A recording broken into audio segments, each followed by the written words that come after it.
Je l'ai remarqué pour la première fois un soir d'insomnie, quand, allongé dans le noir, j'observais distraitement les fenêtres du voisinage. Juste en face, dans la maison de mon voisin, il y avait cette pièce. La seule de tout le quartier où la lumière restait allumée, invariablement, peu importe l'heure de la nuit. Je me suis d'abord dit que c'était probablement une erreur. Une ampoule laissée allumée par distraction, ou peut-être un bureau. Mais il y avait quelque chose d'étrange. La lumière n'avait rien de naturel. Une lueur blanchâtre, presque froide, comme un néon usé. Le genre de lumière qui semble aspirer la chaleur de la pièce plutôt que de l'éclairer. Et surtout, j'avais la sensation tenace que ce n'était pas une simple lumière laissée par oubli. Quelque chose me poussait à l'observer, à m'attarder sur cette fenêtre, comme si elle dissimulait un secret que je n'étais pas censé découvrir. Une nuit, alors que je fixais ce point lumineux depuis un long moment, j'ai cru voir une ombre. Juste un bref mouvement, flou, presque imperceptible. Mon cœur a battu plus fort. Pourtant, après quelques secondes, plus rien.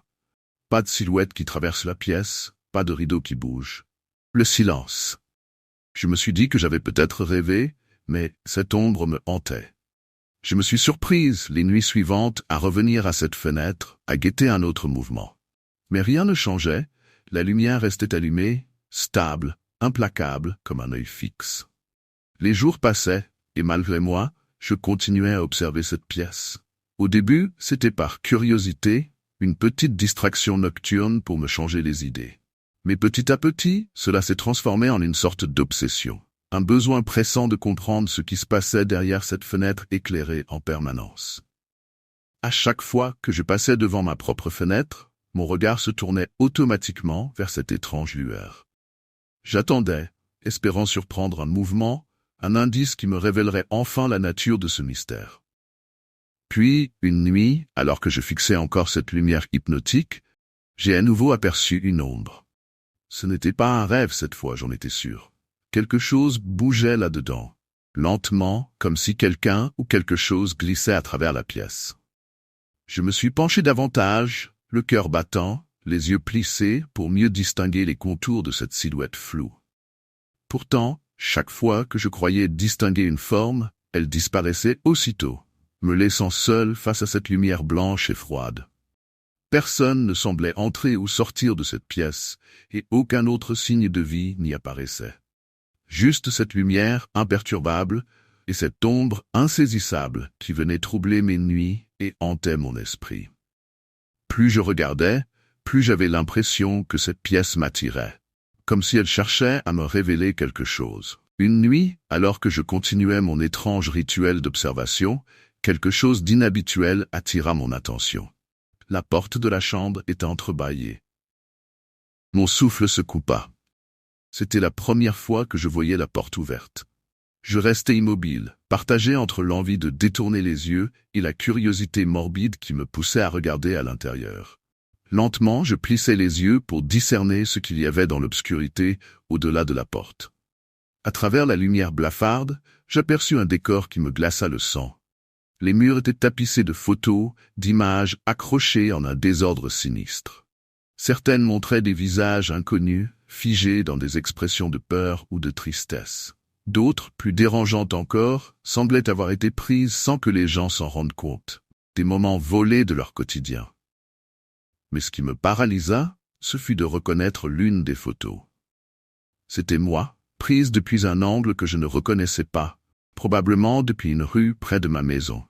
Je me sentais observé, vulnérable, comme si quelqu'un me scrutait à cet instant précis, profitant de ma stupeur. Mes mains tremblaient, et mon esprit vacillait entre l'incrédulité et la terreur. Je compris que cette lumière, cette pièce n'était pas seulement des curiosités nocturnes. Elle cachait quelque chose de profondément inquiétant. Un secret qui n'aurait jamais dû être révélé. Le lendemain matin, le cœur battant, je décidai de confronter mon voisin. Je l'attendis jusqu'à le voir sortir de chez lui et rassemblant tout mon courage, je traversai la rue pour l'aborder. Il me regarda arriver, un sourire étrangement calme étirant ses lèvres, comme s'il savait déjà pourquoi j'étais là. Je balbutiai, tentant de contrôler ma voix. J'ai vu dans votre chambre celle avec les lumières. Pourquoi avez-vous toutes ces photos?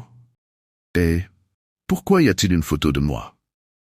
Son sourire s'élargit, mais ses yeux restaient vides, presque glacés. Il prit un instant pour me dévisager, savourant sans doute mon malaise, puis il répondit d'une voix douce, presque aimable. « Ah, vous avez regardé. Une fois qu'on ouvre les yeux, on ne peut plus revenir en arrière, vous savez. » Je sentis un frisson parcourir ma colonne vertébrale. Avant que je puisse réagir, il se pencha légèrement vers moi et murmura, comme s'il me confiait un secret. « Puisque vous avez regardé mon monde, maintenant, c'est à mon tour de regarder le vôtre. » Sans un mot de plus, il s'éloigna, me laissant figé sur place, avec cette horrible sensation qu'une nouvelle étape venait d'être franchie. Depuis ce jour, tout a changé. Je me sentais constamment épié, même dans l'intimité de ma propre maison. Au début, ce n'était que des sensations. Un frisson inattendu, le pressentiment de ne pas être seul. Mais bientôt, les preuves sont devenues impossibles à ignorer. Des objets changeaient de place, des fenêtres que je savais avoir fermées étaient ouvertes le matin. Une nuit, alors que je m'apprêtais à éteindre les lumières de ma chambre, j'aperçus une lueur à travers la fenêtre. Mon cœur se serra en voyant d'où elle venait. Dans l'ombre de la rue, à peine visible, mon voisin était là, immobile, observant ma maison, la même lumière froide éclairant son visage. C'était comme si le rôle s'était inversé, et désormais, c'était lui qui scrutait chacun de mes mouvements. Les nuits qui suivirent, je sentais sa présence, même lorsque je ne le voyais pas. Des ombres bougeaient parfois derrière mes fenêtres, et une fois, j'entendis un léger cliquetis, comme si quelqu'un essayait la serrure de ma porte. Terrifié, je réalisais qu'il ne se contentait plus d'observer à distance. Il entrait, d'une certaine manière, dans mon espace, dans ma vie. La lumière dans sa chambre reste allumée chaque nuit, mais je n'ose plus regarder. Je venais d'emménager dans ce nouvel appartement, un vieux bâtiment charmant avec des murs épais et des couloirs sombres. C'était mon 3e soir ici, et jusqu'à présent, je m'adaptais assez bien, malgré l'étrange sensation de froid qui semblait constamment flotter dans l'air, même en pleine chaleur estivale. Mais cette nuit-là, quelque chose m'a réveillé.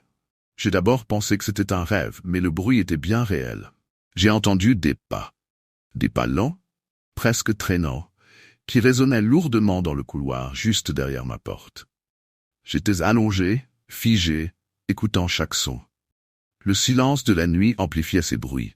Ils semblaient se rapprocher, s'arrêtant parfois, comme si quelqu'un s'immobilisait pour écouter ou observer. Puis, il y avait ces chuchotements. Si bas qu'on aurait dit le vent s'infiltrant sous la porte, mais il y avait des mots, des fragments de phrases incompréhensibles, flottant dans l'air. Mon cœur battait la chamade, et j'essayais de me convaincre que ce n'était qu'un voisin rentrant tard, peut-être un peu ivre. Pourtant, il y avait quelque chose de profondément dérangeant dans ces bruits, quelque chose qui me semblait étranger. Les pas ont continué, se rapprochant de ma porte.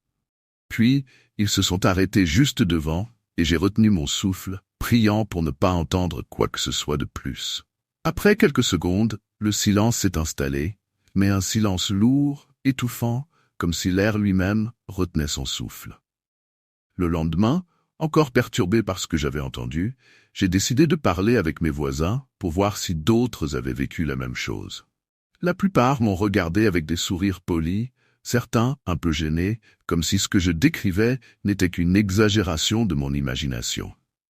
Pourtant, une vieille dame au 3e étage m'a dit, d'un air grave, qu'elle aussi entendait ces bruits depuis un certain temps. Elle chuchota, presque comme si elle avait peur que quelqu'un nous entende.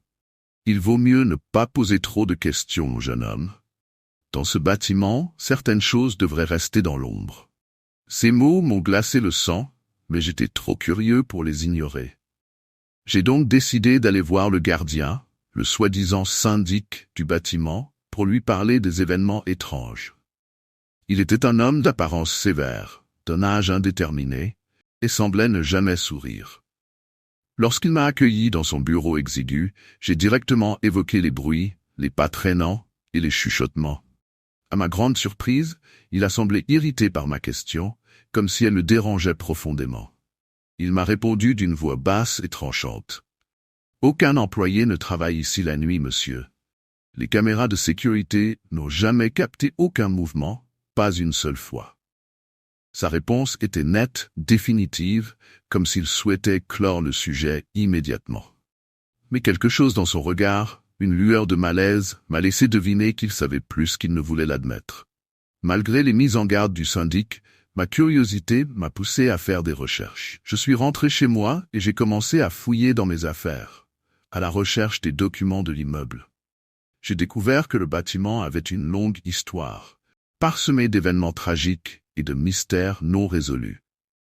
C'est alors que j'ai décidé d'examiner les enregistrements des caméras de sécurité, espérant trouver quelque chose d'inexpliqué.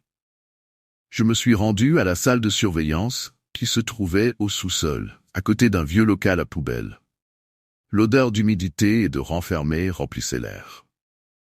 En scrutant les images, j'ai commencé à remonter le fil des jours, cherchant des heures où je savais que les bruits se produisaient.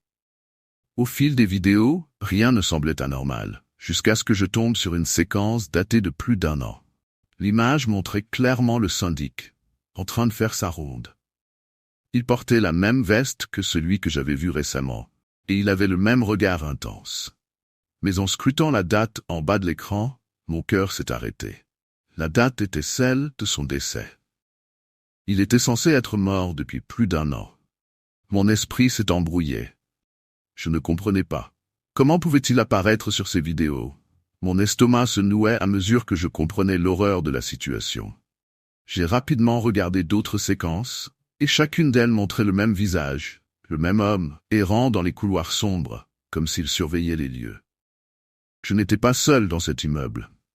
Quelque chose d'inexplicable rôdait là, et il semblait que le syndic n'était pas qu'un simple souvenir. Il était toujours présent, et je ne savais pas pourquoi.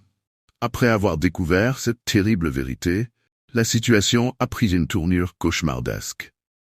Les bruits que j'avais entendus auparavant sont devenus plus fréquents et plus intenses. Des murmures désincarnés s'élevaient du couloir, remplissant mes nuits d'angoisse. Des objets semblaient se déplacer dans mon appartement, bien que je n'ai jamais été en mesure de les retrouver à leur place d'origine. Mon voisin du dessus, qui avait déjà partagé ses expériences avec moi, a commencé à entendre les mêmes chuchotements, et il a même dit avoir vu une silhouette floue passer sous sa porte, juste avant qu'il ne se couche. Un soir, alors que je rentrais chez moi, une sensation de malaise m'a saisi. J'ai frissonné, comme si quelque chose ou quelqu'un m'observait. En montant les escaliers, j'ai remarqué une ombre se dessiner sur le mur du couloir. Je me suis arrêté, le cœur battant, et j'ai regardé de plus près. C'était un reflet déformé, une silhouette qui se tenait là, immobile, juste à l'angle. Mon souffle s'est bloqué dans ma gorge. Je me suis approché lentement, mais l'ombre s'est évanouie dès que je me suis approché. La peur s'est mêlée à ma détermination d'en savoir plus. J'ai commencé à faire des recherches sur le passé du bâtiment et sur la vie du syndic décédé. J'ai découvert des rumeurs sur une tragédie qui avait frappé le bâtiment, des histoires de pertes, de souffrances et de secrets bien gardés. Certains disaient que les âmes des défunts restaient, cherchant justice ou paix. Une nuit, après des heures de recherche, j'ai décidé de confronter cette apparition. Armé de courage, je me suis posté devant ma porte, attendant que les bruits commencent à résonner. Quand les premiers pas se sont fait entendre, j'ai crié dans le silence. « Qui es-tu? Que veux-tu de nous ?» Le couloir est devenu silencieux. Puis j'ai entendu une voix, faible mais distincte, souffler dans l'obscurité. « Je suis encore ici. » Mon cœur a failli s'arrêter, et je savais que je ne pouvais plus ignorer cette présence. La tension était palpable dans l'air, et je me sentais piégé entre la réalité et l'horreur que je vivais. Après cette rencontre glaciale dans le couloir, je ne savais plus quoi penser. La voix résonnait encore dans ma tête, longtemps. « Je suis encore ici. » Ces mots me tourmentaient. Qu'est-ce que cela voulait dire? Pourquoi cet esprit restait-il accroché à ce lieu? Je me suis précipité dans mon appartement, le cœur battant, espérant que le silence me permettrait de réfléchir. Mais le silence était devenu assourdissant. Mon esprit, empli d'angoisse, cherchait des réponses. J'ai décidé d'organiser une petite réunion avec quelques voisins, ceux qui avaient également ressenti cette présence étrange. Je leur ai expliqué ce que j'avais découvert au sujet du syndic décédé. À ma grande surprise, certains d'entre eux avaient leurs propres histoires à raconter, des expériences troublantes, des visions d'une silhouette errante dans le bâtiment. Au fur et à mesure que nous partagions nos récits, un schéma inquiétant a émergé. Chaque personne qui avait été témoin de ces événements étranges avait, d'une manière ou d'une autre, été touchée par la tragédie qui avait frappé le bâtiment. Je commençais à comprendre que le syndic, bien qu'il soit mort, avait des comptes à régler. Et nous, résidents, étions désormais liés à son sort. Désespéré de trouver une solution, je suis retourné à la salle de surveillance pour revoir les enregistrements, cherchant désespérément des indices. C'est alors que j'ai remarqué un détail que j'avais précédemment négligé. Chaque fois que le syndic apparaissait, un reflet étrange semblait se dessiner derrière lui, comme une silhouette humaine, floue, mais terriblement familière. Cette vision m'a glacé le sang. Je savais que je devais affronter cette entité. Le soir suivant, j'ai décidé de me tenir dans le couloir, prêt à affronter le syndic, à comprendre ce qu'il voulait vraiment. J'ai crié encore une fois, « Qu'est-ce que tu cherches? Pourquoi es-tu toujours ici ?» Soudain, la lumière du couloir vacilla, et j'ai vu la silhouette se matérialiser devant moi. Son visage était empreint de douleur, et alors qu'il s'approchait, j'ai compris que la réponse à ma question allait changer ma vie à jamais. Il a murmuré, « Je cherche justice pour ce qui m'est arrivé. » Les murs de l'immeuble semblaient vibrer autour de moi, et je savais que je devais choisir, ignorer cette présence ou m'engager dans une quête pour découvrir la vérité derrière sa mort. Je m'appelle Étienne, et je vis depuis peu dans un quartier calme où chacun semble connaître tout le monde. Parmi les maisons modestes et les jardins bien entretenus, il y en a un qui attire particulièrement l'attention. Celui de Madame Renard, une vieille dame aux cheveux gris argentés, toujours coiffée en un chignon soigné. Tous les jours, sans exception, je la vois dans son jardin, vêtue de longues robes sombres, ses mains gantées de cuir usé, protégée contre les épines des rosiers et des plantes exotiques qui envahissent chaque centimètre de son terrain. Son jardin est une oasis étrange, débordant de végétation luxuriante et colorée. Là où les autres jardins de la rue sont bien ordonnés, avec quelques rosiers et des haies taillées, celui de Madame Renard est un véritable chaos floral. Des orchidées, des fougères géantes et des fleurs rares que je n'avais jamais vues auparavant s'entremêlent dans une harmonie sombre et hypnotique. Il semble presque vivant, comme si les plantes s'étiraient et s'enroulaient les unes autour des autres, luttant pour la lumière et l'air. Il y a un parfum lourd et enivrant qui flotte dans l'air autour de sa maison, un mélange d'arômes doux et terreux, presque oppressant. Les voisins chuchotent souvent à son sujet, racontant des histoires à moitié crédibles sur sa passion pour la botanique. Certains disent qu'elle voyage régulièrement pour rapporter des plantes rares. D'autres murmurent qu'elle parle à ses fleurs comme à des enfants, leur confiant des secrets que personne d'autre ne peut entendre. Je n'ai jamais vu quelqu'un oser lui poser des questions directement. Pourtant, tout le monde semble fasciné, ou peut-être un peu effrayé, par cette vieille femme et son jardin mystérieux. Alors que je tondais la pelouse près de chez moi un après-midi, mon regard fut attiré par quelque chose d'étrange dans le jardin de Madame Renard. Au milieu des fougères épaisses et des fleurs vénéneuses, quelque chose brillait faiblement sous la lumière du soleil. Curieux, je m'approchai un peu, plissant les yeux pour mieux distinguer l'objet en question. C'était petit, en métal, et il semblait à moitié enfoui dans la terre humide. En y regardant de plus près, je reconnus un bijou, un bracelet en argent. Puis, en balayant du regard la base de plusieurs autres plantes, je vis d'autres objets similaires. Une boucle d'oreille, une chaîne dorée, un pendentif.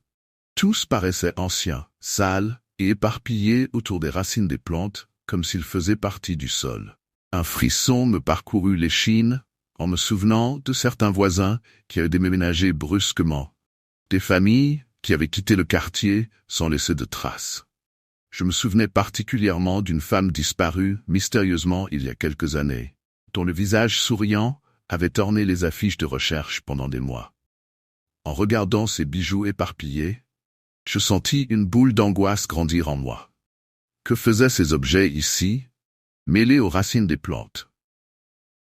Et pourquoi personne n'avait-il jamais mentionné leur présence auparavant? L'inquiétude me rongeait depuis que j'avais aperçu ces bijoux étranges dans le jardin de Madame Renard. Chaque fois que je la voyais penchée sur ces plantes, une étrange sensation me traversait, comme si quelque chose de sombre et d'inavouable était enfoui sous ce jardin. Alors, un soir, j'ai décidé de comprendre ce qui se passait vraiment.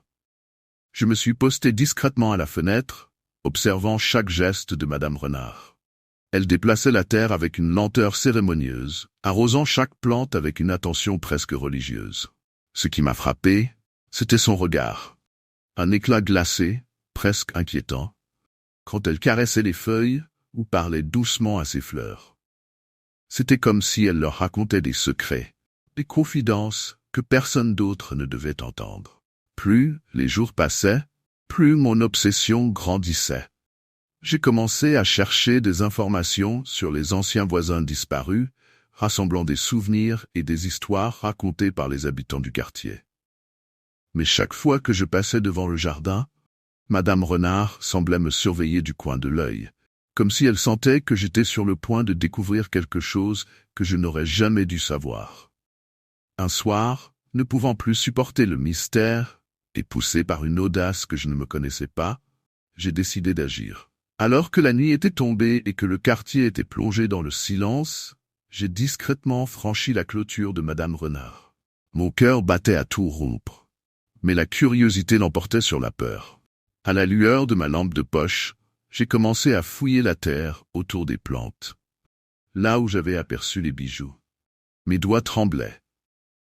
Mais je continuais à creuser, un sentiment d'effroi grandissant en moi. Soudain, mes mains rencontrèrent quelque chose de dur et irrégulier. Je tirai doucement et une fois la terre écartée, je découvris un petit os, trop petit pour être animal, trop étrange pour être là par hasard. Mon sang se glaça. Avant que je ne puisse réagir, une voix glaciale s'éleva derrière moi. Je vous avais dit de ne pas toucher à mes plantes. Je me retournai d'un coup, éclairant le visage de Madame Renard avec ma lampe. Ses yeux étaient fixes, emplis d'une fureur silencieuse. Elle s'approcha lentement, sa silhouette se découpant dans l'ombre, et d'une voix presque chuchotée, elle ajouta.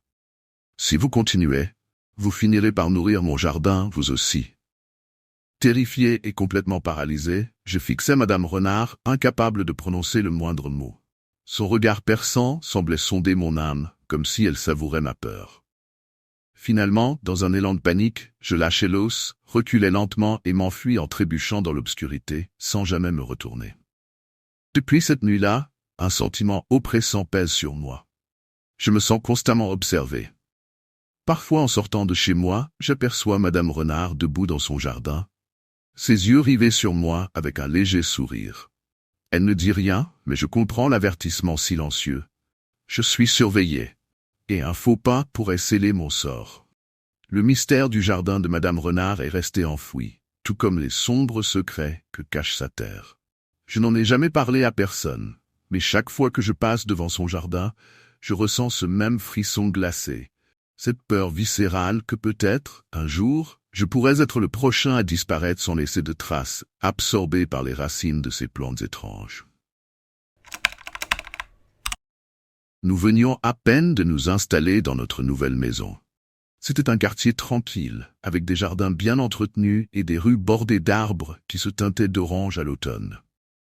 Après les cartons déballés et les meubles enfin placés, je me suis permis de respirer un peu, de savourer l'idée d'un nouveau départ pour ma petite famille. Tout semblait parfait.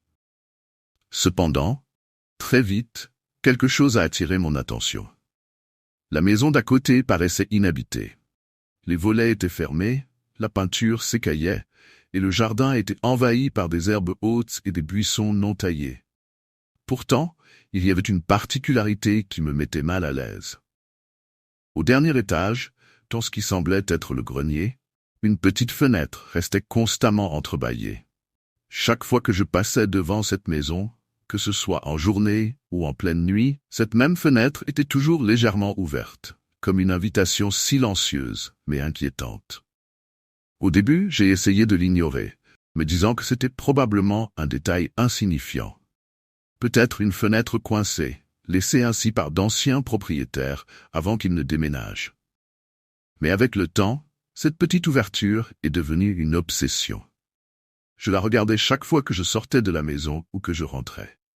Je guettais, m'attendant presque à y voir un mouvement, un signe de vie. Pourtant, rien ne semblait bouger. Une nuit, alors que je prenais l'air avant de me coucher, j'ai levé les yeux vers la fenêtre du grenier. Il faisait sombre. Les ombres s'étiraient sous la lueur des lampadaires, et le silence régnait. Mais là, juste à ce moment-là, il m'a semblé apercevoir une forme, une silhouette indistincte qui se tenait derrière la fenêtre. Mon cœur s'est arrêté un instant. Est-ce que quelqu'un nous observait? Les nuits suivantes, le malaise s'est amplifié. Chaque fois que je me réveillais au milieu de la nuit, souvent sans raison apparente, je sentais une étrange compulsion à jeter un œil par la fenêtre de notre chambre, celle qui donnait directement sur la maison voisine et son mystérieux grenier.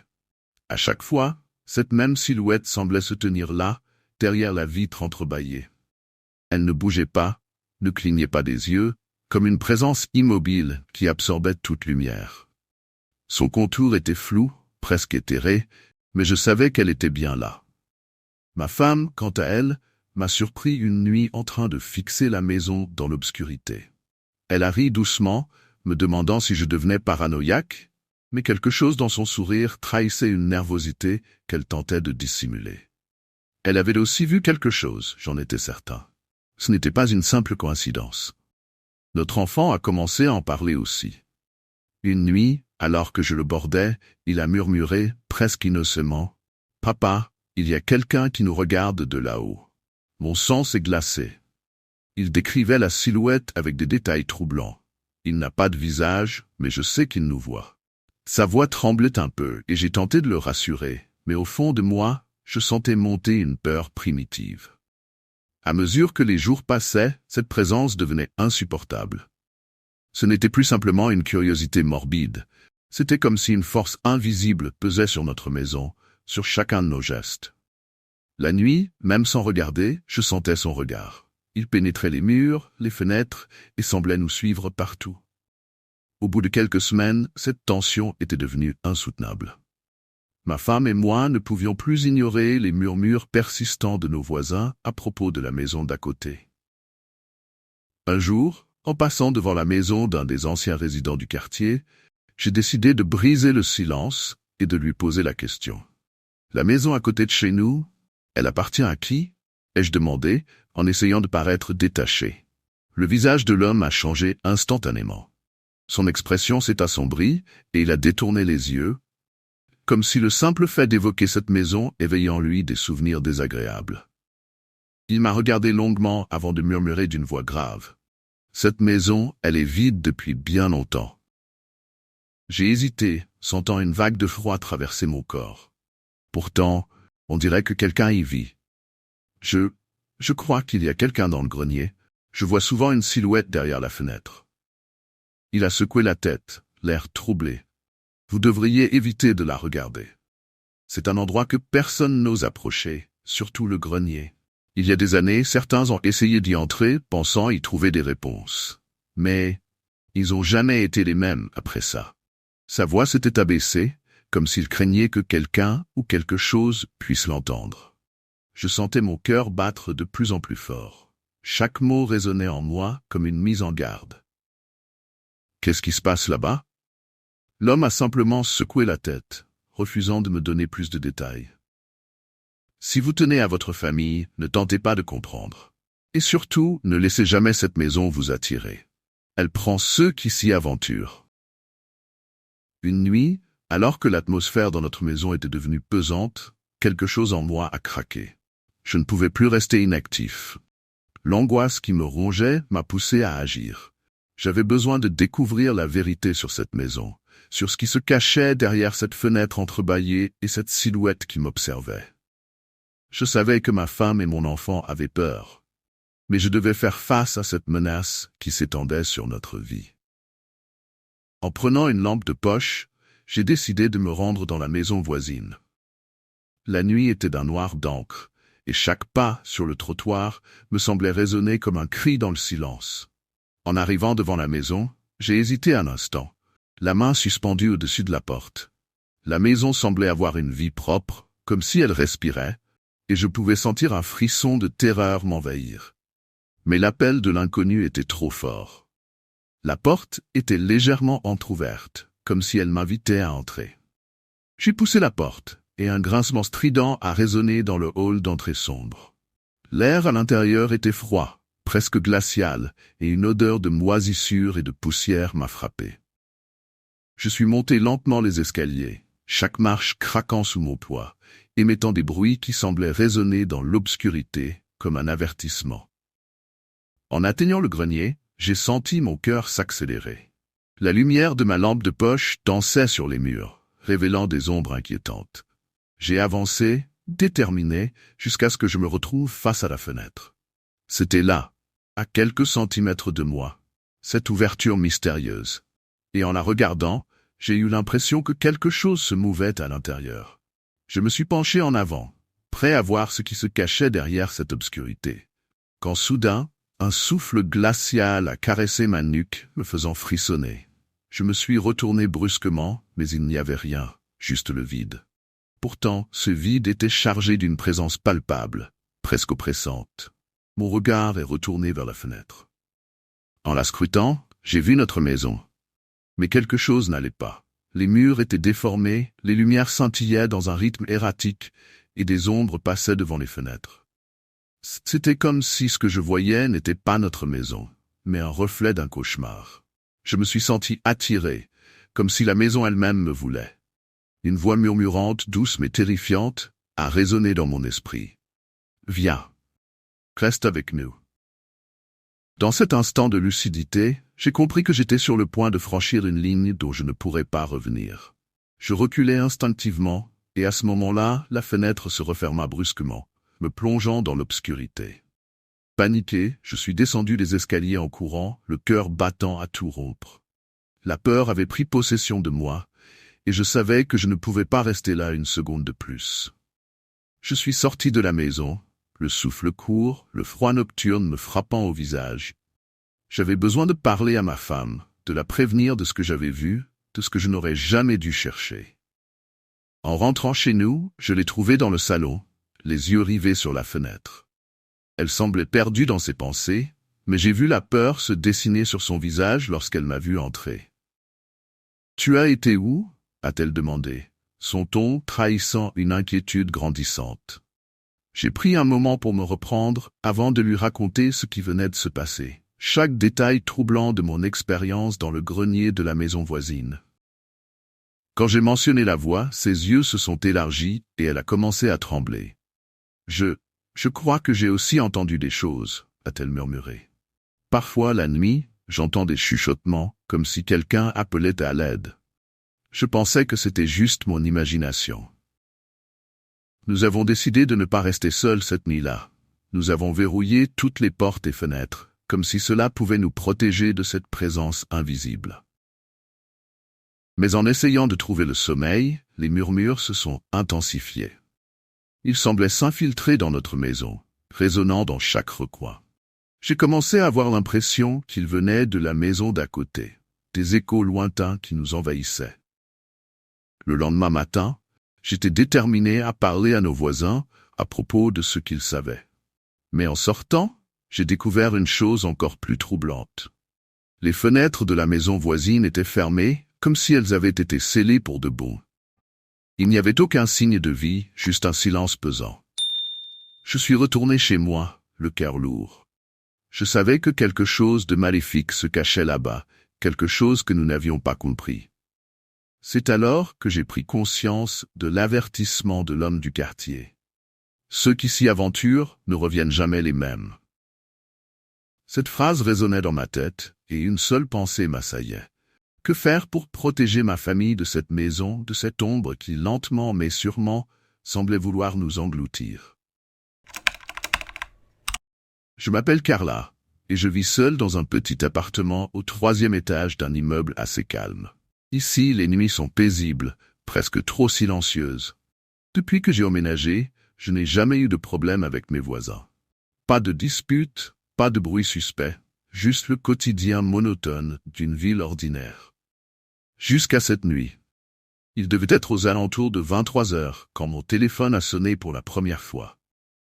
L'écran affichait « Numéro privé ». Au début, j'ai pensé à une erreur ou à un télévendeur un peu tardif, mais quelque chose m'a poussé à décrocher. Peut-être par curiosité, ou simplement pour m'assurer qu'il n'y avait rien d'important. « Allô ?» ai-je dit d'une voix hésitante. Pendant quelques secondes, il n'y eut que du silence. J'étais sur le point de raccrocher quand j'ai entendu un murmure, presque imperceptible. « Tu es en sécurité ?» Ces 4 mots me glacèrent le sang. La voix était douce, neutre, sans émotion.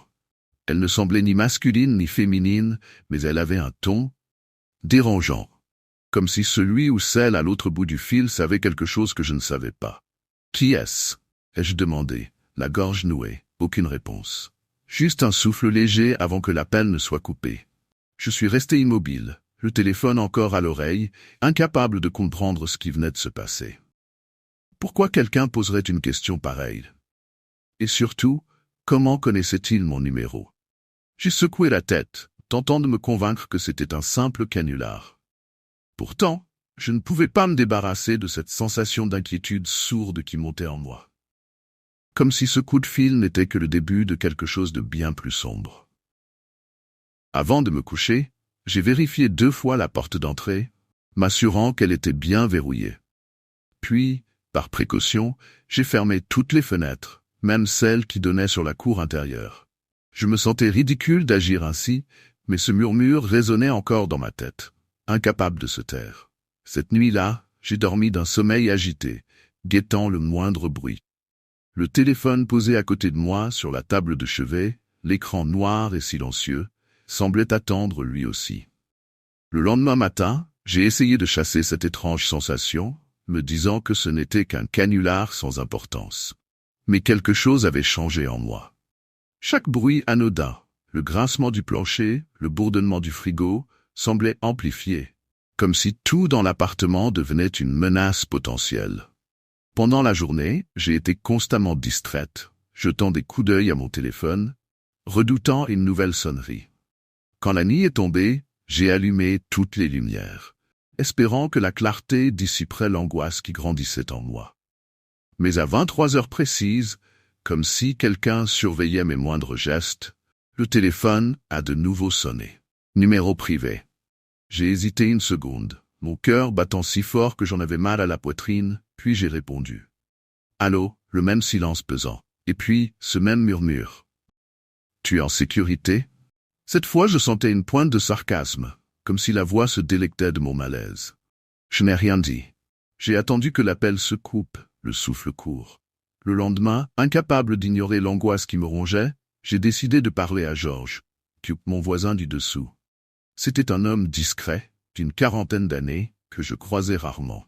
Je lui ai raconté les appels anonymes, sans trop entrer dans les détails, espérant qu'il ait entendu ou remarqué quelque chose d'inhabituel. Georges m'a écouté avec une expression neutre, presque trop calme. Quand j'ai mentionné que l'appel pouvait provenir de son étage, il a haussé les épaules sans la moindre émotion. « Je n'ai pas de téléphone fixe », m'a-t-il dit d'un ton détaché.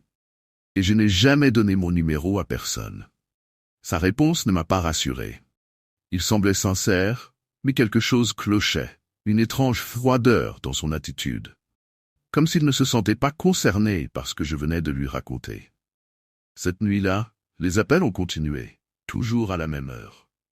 Chaque sonnerie m'arracha un sursaut, et je sentais une présence oppressante dans l'appartement, même si je savais que j'étais seul. J'ai commencé à vérifier compulsivement les verrous et les fenêtres. Je dormais à peine, épuisé mais incapable de trouver le repos. Chaque appel semblait me rapprocher d'un danger invisible, comme si la voix savait que j'étais déjà sur le fil du rasoir. Je ne pouvais plus supporter cette situation. Chaque nuit, la même heure, la même question susurrée comme une promesse d'un mal imminent. J'avais besoin de comprendre qui était derrière ces appels. Après une nuit blanche supplémentaire, j'ai contacté Julien, un ami expert en informatique. Il avait déjà travaillé dans la cybersécurité, et je savais qu'il pourrait m'aider à retracer l'origine des appels. Nous nous sommes retrouvés dans un café le lendemain. J'étais nerveuse, incapable de m'asseoir sans jouer avec mon téléphone ou surveiller l'heure. « Julien, curieux mais inquiet, a branché un dispositif pour analyser les données de mes appels récents. Si c'est vraiment un numéro masqué, ça va être compliqué, mais on peut essayer de contourner ça, m'a-t-il dit en souriant pour me rassurer. Nous avons attendu. Puis, après quelques minutes de silence, Julien s'est figé. C'est étrange, murmura-t-il en fronçant les sourcils, concentré sur son écran. Quoi? Ai-je demandé, la gorge serrée. Il a relevé les yeux vers moi avec une expression incrédule. Les appels viennent du 2e étage. Ton voisin? Mon sang s'est glacé.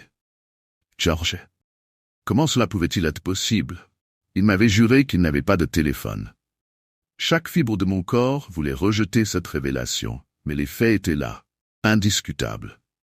Je suis rentré chez moi avec une boule au ventre. L'idée de vivre juste au-dessus d'un homme potentiellement impliqué dans cette situation me rendait malade. Mais j'avais besoin de savoir. J'ai pris une grande inspiration et suis allé frapper à sa porte. Après quelques secondes, Georges a ouvert. Il avait cette même expression neutre, insondable, comme si rien de tout cela ne l'affectait. « Qu'est-ce que vous voulez ?» demanda-t-il calmement, ses yeux sombres m'observant avec une curiosité distante. Je lui ai expliqué que les appels venaient de son appartement, espérant déceler une réaction, un signe de culpabilité. Mais il est resté impassible, presque ennuyé. « Je ne sais pas de quoi vous parlez, » répondit-il. « Vous pouvez entrer et vérifier vous-même, si vous voulez. Je n'ai rien à cacher. » Son ton détaché m'a fait hésiter. Quelque chose ne collait pas, mais je ne pouvais dire quoi exactement. L'idée d'entrer dans son appartement me terrifiait. Alors j'ai refusé poliment. « Très bien, » a-t-il simplement dit en fermant la porte, comme si rien ne s'était passé. Cette nuit-là, j'ai attendu avec angoisse la sonnerie du téléphone. Quand elle est finalement arrivée, à 23 heures précises, mon cœur a manqué un battement. Cette fois, je savais d'où venait l'appel. Mais avant que je puisse dire quoi que ce soit, le murmure a résonné de nouveau. « Descends et découvre par toi-même. » Cette invitation glaciale me cloua sur place. J'étais incapable de bouger, partagé entre la peur et une curiosité malsaine. Mon cœur battait à tout rompre, et chaque fibre de mon corps me disait de ne pas descendre. Pourtant, quelque chose, peut-être une étrange fascination ou une envie désespérée de mettre un terme à ce cauchemar, m'a poussé à bouger. J'ai attrapé une lampe de poche et suis sorti de mon appartement. L'escalier plongé dans la pénombre semblait interminable, chaque marche grinçante résonnant comme un avertissement. Arrivé devant la porte de Georges, j'ai tendu l'oreille, espérant entendre le moindre bruit à l'intérieur. Mais tout était silencieux. Trop silencieux. Ma main tremblait lorsque j'ai frappé doucement. Aucune réponse. Je n'avais plus de choix. La peur mêlée à une curiosité morbide m'a poussé à tourner lentement la poignée. À ma grande surprise, la porte n'était pas verrouillée. Elle s'est ouverte dans un grincement inquiétant, révélant l'intérieur sombre de l'appartement. Je suis entré, allumant ma lampe de poche. La pièce principale était ordinaire. Un canapé usé, une petite table, des livres éparpillés. Rien ne semblait anormal à première vue. Pourtant, l'air y était lourd, comme si quelque chose d'invisible rôdait. Je me suis avancé, explorant chaque recoin avec précaution. C'est alors que j'ai remarqué une porte entr'ouverte au fond de l'appartement. Un frisson glacé m'a parcouru l'échine, mais mes jambes ont avancé malgré moi, comme attirées par cette ouverture. En poussant lentement la porte, j'ai découvert une pièce minuscule et encombrée d'objets étranges. Des câbles, des vieux téléphones portables, des carnets aux pages noircies de notes incohérentes. Et au centre de la pièce, sur une petite table en bois, se trouvait un téléphone fixe. Mon cœur s'est serré à cette vision. Georges avait menti. Le combiné était décroché, et une tonalité basse résonnait dans la pièce. Tremblante, j'ai approché ma main pour accrocher, mais avant que je ne puisse toucher l'appareil, il a sonné brusquement, me faisant sursauter. Le téléphone fixait son regard invisible sur moi, et je savais que je ne pouvais plus reculer. Je décrochai, la gorge sèche, incapable de respirer correctement. Pendant une seconde, il n'y eut que du silence. Puis la voix chuchota à nouveau, plus proche que jamais. « Tu es venu. Mais maintenant, il est trop tard. » Au même moment, j'ai entendu la porte d'entrée claquer derrière moi. Je me suis retourné d'un bond, mais Georges était là, immobile dans l'ombre, ses yeux brillants d'une lueur que je n'avais jamais vue auparavant. Il ne souriait pas. Il me fixait avec une intensité glaciale, comme un chasseur qui vient de piéger sa proie. « Je t'avais dit de ne pas descendre », murmura-t-il calmement, refermant la porte à clé derrière lui. Mon cœur battait si fort que j'avais l'impression qu'il allait exploser. Georges restait planté là, silencieux, me bloquant toute issue. Dans l'obscurité oppressante de cette petite pièce, je sentais que quelque chose d'horrible était sur le point d'arriver. « Pourquoi vous faites ça ?» ai-je réussi à balbutier, la voix étranglée par la peur. Il ne répondit pas immédiatement. Son regard était vide, mais son expression laissait entrevoir une sorte de satisfaction morbide. « Ce n'est pas moi qui t'ai appelé, » murmura-t-il enfin, avec un sourire à peine perceptible. Elle l'a fait. Avant que je puisse comprendre ce qu'il voulait dire, les lumières s'éteignirent, plongeant l'appartement dans une obscurité totale. Le silence devint absolu, si ce n'est pour ma propre respiration, rapide et saccadée. Puis, dans l'ombre, j'entendis un bruit de pas léger derrière moi, comme si quelqu'un ou quelque chose s'approchait doucement. Je me retournai d'un coup, balayant la pièce avec la lumière tremblante de ma lampe de poche. Il n'y avait personne. Pourtant, la sensation de ne pas être seul devenait insupportable, comme si une présence invisible se tenait juste hors de mon champ de vision, à attendre patiemment que je perde le contrôle. Soudain, le téléphone sonna à nouveau, brisant le silence d'une manière presque insupportable. La sonnerie résonnait dans ma tête, déchirant le peu de courage qu'il me restait. « Réponds !» La voix de Georges était douce, presque amusée. Je refusais de bouger, paralysé par l'effroi. Mais la sonnerie ne s'arrêtait pas, implacable, comme si elle se nourrissait de ma terreur. Finalement, d'une main tremblante, j'ai décroché une dernière fois. Un souffle glacé résonna à l'autre bout de la ligne, suivi d'un murmure familier. « Tu n'es plus en sécurité. » À cet instant, je sentis une main invisible se refermer sur mon épaule, glaciale et implacable. Je hurlai, lâchant le combiné qui tomba au sol avec fracas. Mais lorsque je me retournai, il n'y avait toujours personne, juste ce vide oppressant qui semblait m'envelopper. Georges me regardait avec un rictus malsain. « Elle t'a choisi, » murmura-t-il doucement. « Maintenant, elle est avec toi. » Sans me laisser le temps de comprendre, il ouvrit la porte d'entrée et me poussa dehors, refermant la porte derrière moi avec un bruit sec. Essoufflé, terrorisé, je me retrouvais seul dans le couloir désert. Mais le pire, c'est que je sentais toujours la présence sur mes talons, comme une ombre silencieuse qui ne me lâcherait jamais. Depuis cette nuit, les appels ne cessent jamais. Peu importe où je vais, elle me retrouve.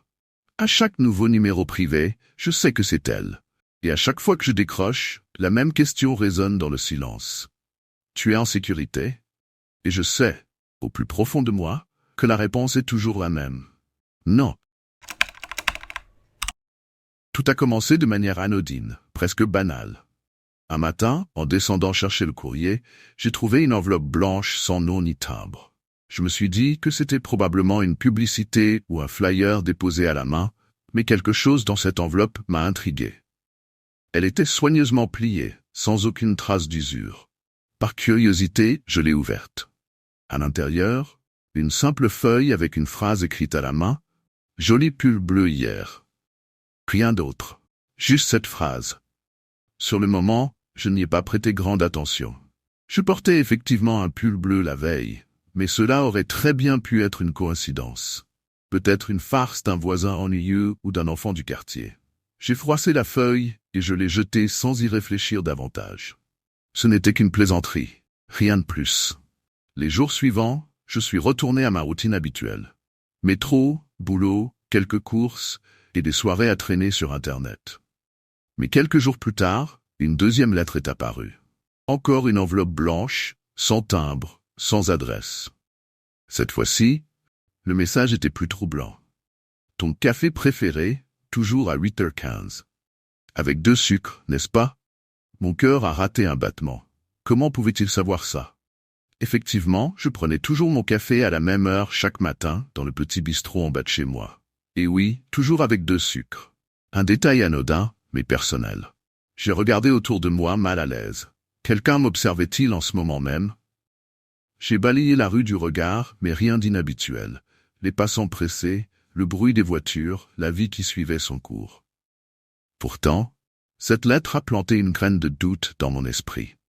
J'ai essayé de me rassurer. Peut-être qu'un ami voulait me jouer une blague, mais non, personne de mon entourage ne me connaîtrait aussi bien. Mes amis ne prêtent pas attention à ces détails. Alors, qui? Et surtout, pourquoi? Les jours suivants, je scrutais chaque mouvement autour de moi, à la recherche du moindre signe suspect. J'étais sur mes gardes en permanence, chaque personne que je croisais devenait potentiellement l'expéditeur. Mais les lettres continuaient d'arriver, imperturbables, toujours plus précises. Chaque matin, une nouvelle enveloppe dans ma boîte. Le message suivant a été la goutte d'eau. Tu parles souvent tout seul, surtout quand tu cuisines.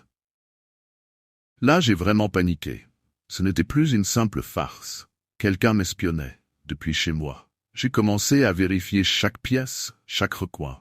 Les fenêtres étaient fermées, les rideaux tirés la plupart du temps. Mais je sentais ce regard invisible, pesant, comme une ombre collée à moi. C'était à ce moment-là que j'ai compris, ça ne faisait que commencer. Les lettres devenaient de plus en plus intimes. Elles ne se contentaient plus de décrire mes habitudes ou ma routine. Elles révélaient désormais des détails que personne n'aurait dû connaître. Comme cette fois, où j'avais fouillé mon ancienne boîte à souvenirs et retrouvé une photo d'enfance que je n'avais pas revue depuis des années. Le lendemain, une lettre disait « J'ai toujours aimé ton sourire sur cette vieille photo. C'est un joli souvenir, n'est-ce pas ?» Je me souviens du frisson glacé qui m'a parcouru l'échine en lisant ces mots. Personne, absolument personne, n'avait vu cette photo depuis que je l'avais mise de côté, seul dans mon appartement. Je commençais à me demander si je n'étais pas en train de devenir fou. Avais-je laissé une caméra allumée sans le savoir? Quelqu'un était-il déjà entré chez moi à mon insu?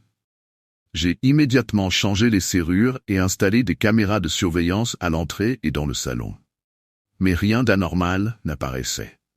Les enregistrements montraient des journées banales, des nuits paisibles. Aucun signe d'intrusion. Pourtant, chaque matin, une nouvelle enveloppe blanche m'attendait dans la boîte aux lettres, comme si l'expéditeur savait exactement comment éviter les caméras. Un soir, après avoir reçu une lettre particulièrement perturbante, j'ai décidé de ne pas dormir. La lettre décrivait une habitude que j'ignorais moi-même. Tu remues les lèvres quand tu rêves. Je ne pouvais plus ignorer l'évidence. Cet individu ne se contentait pas de m'observer de loin. Il connaissait des détails de ma vie privée, des choses que moi-même je ne remarquais qu'en y prêtant attention. Je passais de plus en plus de temps à surveiller mon environnement. Je vérifiais compulsivement les portes, les fenêtres, mes tiroirs, à la recherche de micros ou de caméras dissimulées. Mais rien. C'était comme si quelqu'un pouvait lire en moi, comme s'il voyait à travers mes murs et mon esprit. Chaque bruit devenait suspect, chaque ombre menaçante. Je finissais par éteindre toutes les lumières pour scruter l'obscurité, espérant surprendre le moindre mouvement. La paranoïa s'installait, me rendant fou à petit feu. Même chez moi, je ne me sentais plus en sécurité. Puis un jour, la lettre franchit une limite insoutenable. « Je sais pourquoi tu as arrêté de parler à ton frère. » Ces mots me hantèrent. C'était une vérité que je n'avais confiée à personne. Ni mes amis, ni ma famille ne savaient ce que j'avais gardé en moi. Comment cet inconnu pouvait-il en être au courant? Je ne pouvais plus rester sans agir. Ce n'était plus une question de simple lettre ou de farce. Quelqu'un s'était infiltré dans ma vie, dans mon esprit, dans mon passé. Et ce quelqu'un devait être proche, très proche. Il fallait que je découvre la vérité. Peu importe le prix. L'idée semblait à la fois absurde et terriblement logique. Personne ne le connaissait réellement. Il était toujours là, invisible mais présent. S'il m'espionnait, il avait une vue parfaite sur mon appartement. Il pouvait m'observer jour et nuit sans jamais se faire remarquer. Cette idée a pris racine dans mon esprit. Plus j'y réfléchissais, plus elle faisait sens. Quelques jours plus tard, je me suis décidé à agir. J'allais surveiller M. Almeida. Je passais des heures à l'observer depuis mon balcon, notant les moments où ses lumières s'allumaient ou s'éteignaient. Mais le plus troublant était son silence. Jamais je ne le voyais sortir. Un soir, je me suis posté dans le hall de l'immeuble, espérant le croiser lorsqu'il irait jeter ses poubelles ou faire des courses. Mais il ne vint jamais. Le seul signe de vie était une lumière blafarde qui brillait faiblement derrière ses rideaux. Il vivait enfermé, comme une ombre prisonnière de son propre appartement. Plus le mystère s'épaississait, plus je devenais obsédé. Je voulais des réponses, coûte que coûte. Une nuit, après avoir reçu une lettre encore plus invasive que les précédentes, je n'en pouvais plus. Je devais savoir. Je me suis posté devant sa porte, le cœur battant à tout rompre. Une part de moi espérait qu'il ouvrirait, qu'il expliquerait tout et que cette histoire prendrait fin. Mais rien. Pas un bruit. Pas un mouvement. C'est à ce moment-là que j'ai pris ma décision. Je devais entrer. J'ai regardé autour de moi pour m'assurer que personne ne m'observait, puis j'ai tourné la poignée. À ma grande surprise, la porte n'était pas verrouillée. Un frisson de terreur m'a parcouru. Comme si M. Almeida savait que je viendrais et qu'il m'attendait. Je suis entré lentement, respirant à peine, mes pas résonnant faiblement sur le sol. Un silence oppressant régnait dans l'appartement, comme si le lieu lui-même retenait son souffle. À chaque pas, l'air devenait plus lourd. Et au fond de moi, je savais que quelque chose d'horrible m'attendait derrière ces murs. En entrant dans l'appartement de M. Almeida, j'ai été immédiatement frappé par l'odeur de poussière et de moisissure. C'était comme si le temps s'était arrêté ici, un lieu où la vie avait cessé d'exister. Les murs étaient nus, sauf pour quelques traces d'humidité et des toiles d'araignée qui s'accrochaient au coin. Je me suis avancé prudemment, le cœur battant, les sens en alerte. Chaque pièce était plongée dans l'obscurité, et la lumière de mon téléphone était la seule source d'éclairement. En passant par le salon, j'ai remarqué des meubles couverts de draps, comme des fantômes cachés. Mais ce qui m'a réellement glacé le sang, c'était la porte fermée à l'arrière, au fond du couloir. J'ai pris une profonde inspiration et avec une main tremblante, j'ai tourné la poignée. La porte s'est ouverte dans un grincement sinistre, révélant une pièce qui m'a instantanément fait frissonner. Les murs étaient couverts de photos, des milliers de petits morceaux de ma vie, agrandis et accrochés de manière obsessive. Mes yeux se sont écarquillés d'horreur, alors que je voyais des images de moi au travail, en train de marcher dans la rue, assis dans ma cuisine. Des photos que j'avais toujours cru privées. Mais ce n'était pas tout. À côté des photos, il y avait des lettres qui décrivaient ma vie en détail, mes peurs, mes désirs, mes secrets les plus sombres. J'ai senti mon estomac se nouer en lisant des passages qui parlaient de mes disputes avec ma famille, de mes angoisses nocturnes et même de ma solitude. M. Almeida connaissait des choses que je n'avais jamais partagées avec quiconque. C'était comme si je faisais face à un livre ouvert sur mon existence, et chaque mot, chaque image était un coup de poignard dans mon esprit. Je me suis reculé, presque en état de choc, mes jambes tremblant sous moi. Les lettres étaient éparpillées, certaines jaunies par le temps, d'autres écrites récemment, et j'ai compris que cela faisait des années qu'il me surveillait. Soudain, un bruit derrière moi me fit sursauter. Je me retournai rapidement, mais il n'y avait que le silence oppressant de l'appartement. Chaque nerf de mon corps me criait de fuir. Mais ma curiosité m'enchaînait à cet endroit. Je savais que je devais en savoir plus. Pourquoi? Pourquoi avait-il fait cela? Les réponses étaient dans ces lettres. Je me suis approché d'un tas de papiers et j'ai commencé à lire. Une lettre en particulier m'a frappé, révélant quelque chose d'horrible. Je t'ai toujours observé, parce que je te comprends. Je sais ce que tu ressens, cette solitude qui t'envahit. Tu es comme moi. Ce simple constat a éveillé une peur primale en moi. Qui était réellement M. Almeida? Était-il un fou? Un psychopathe?